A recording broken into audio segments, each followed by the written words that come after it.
Shalom Bapak Ibu, sahabat Galilea dan seluruh subscriber Galilea Network yang diberkati oleh Tuhan Yesus. Apa kabar hari ini? Tentu semuanya dalam keadaan yang baik-baik saja. Bapak Ibu, kembali saya boleh menjumpai Bapak Ibu dimanapun berada. Itu adalah sebuah sukacita kalau saya bisa membagikan berkat firman Tuhan pada hari, bahkan setiap hari Senin sampai dengan hari Sabtu jam 4.30.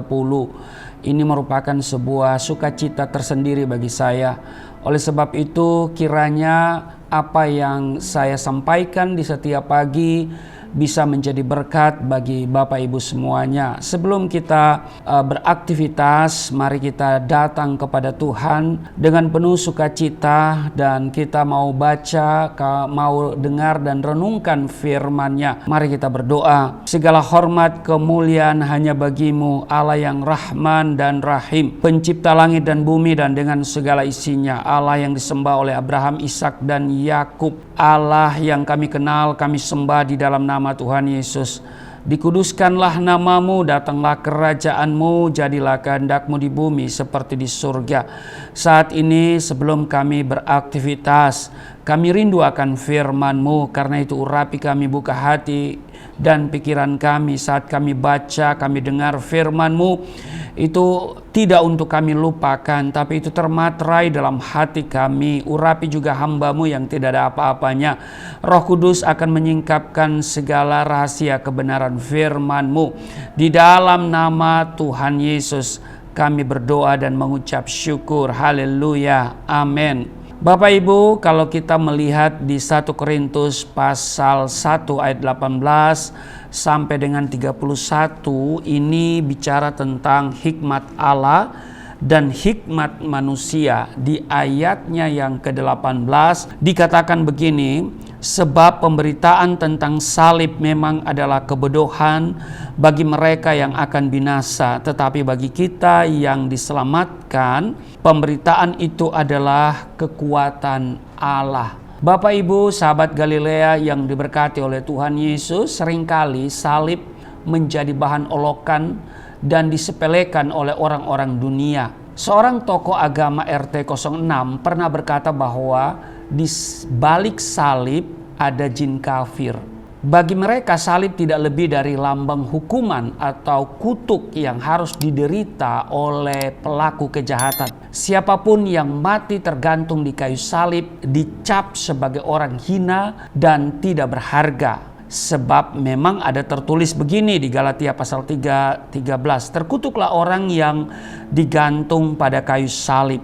Nah, sehingga berita salib merupakan kebodohan bagi orang-orang yang tidak percaya dan yang akan binasa, karena mereka tidak memahami rencana Allah bagi dunia ini.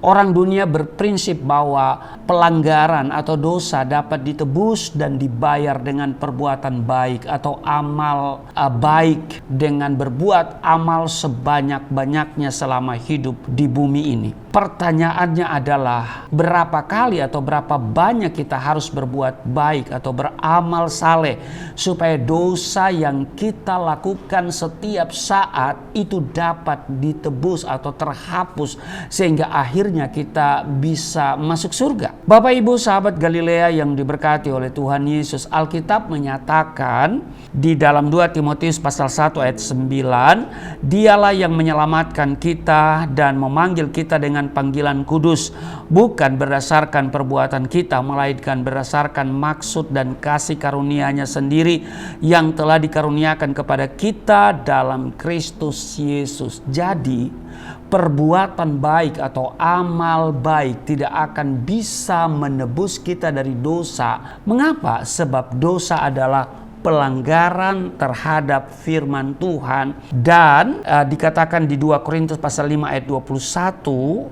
dia yang tidak mengenal dosa telah dibuatnya menjadi dosa karena kita, supaya dalam dia kita dibenarkan oleh Allah. Nah, Bapak Ibu, bagaimana kita selaku orang percaya bersikap atau menyikapi berita tentang salib. Bapak Ibu, sahabat Galilea yang diberkati oleh Tuhan Yesus, salib adalah bukti kemenangan Kristus. Boleh berkata amin? Dia menang atas kutuk dosa. Amin. Kebinasaan dan hukum atau hukuman yang seharusnya kita tanggung telah ditimpakan kepada Kristus. Kristus rela dihukum dan digantung pada kayu salib supaya kutuk dosa yang membelenggu manusia ditanggungkan dalam kematiannya. Karena itu Bapak Ibu sahabat Galilea yang diberkati oleh Tuhan Yesus, kita patut bersyukur oleh anugerahnya, ya, oleh kasihnya, oleh kemurahannya, oleh kasih karunia-Nya semata-mata kita yang dulunya orang-orang berdosa dibenarkan dan diselamatkan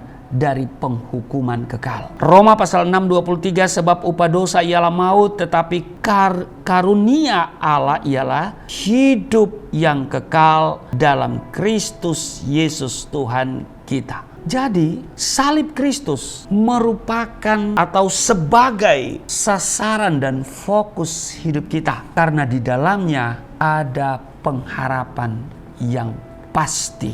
Jadi di balik salib ada pengharapan, dan pengharapan yang pasti, bukan jin kafir. Amin. Tuhan Yesus memberkati. Mari kita berdoa. Terima kasih Tuhan, Engkau sungguh baik, sangat baik, amat baik dalam hidup kami. Bahwa salib bagi kami adalah sebuah pengharapan yang pasti. Karena itu walaupun orang dunia mengolok-olok tentang salib, kami tidak marah, kami tidak panas hati. Sebab demikianlah mereka yang akan binasa menganggap salib adalah sebuah kebodohan. Berkati mereka yang mengolok-olok salib, kiranya Tuhan menjamah mereka, menjumpai mereka, sebab tidak ada perkara yang sukar bagi Tuhan. Berkati seluruh sahabat Galilea dimanapun mereka berada dalam tugas dan kerja hari ini. Perlindungan Tuhan sempurna dan mereka tetap memiliki semangat dan kekuatan untuk berkarya, bekerja, dan melakukan seluruh aktivitas. Terpujilah Engkau di dalam nama Tuhan Yesus. Haleluya.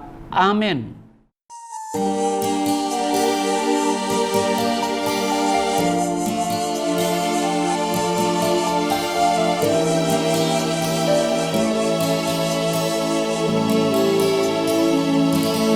Bapa kami yang di surga,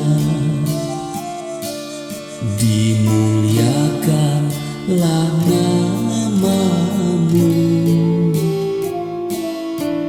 Datanglah kerajaan, jadilah kehendak-Mu di bumi seperti di surga.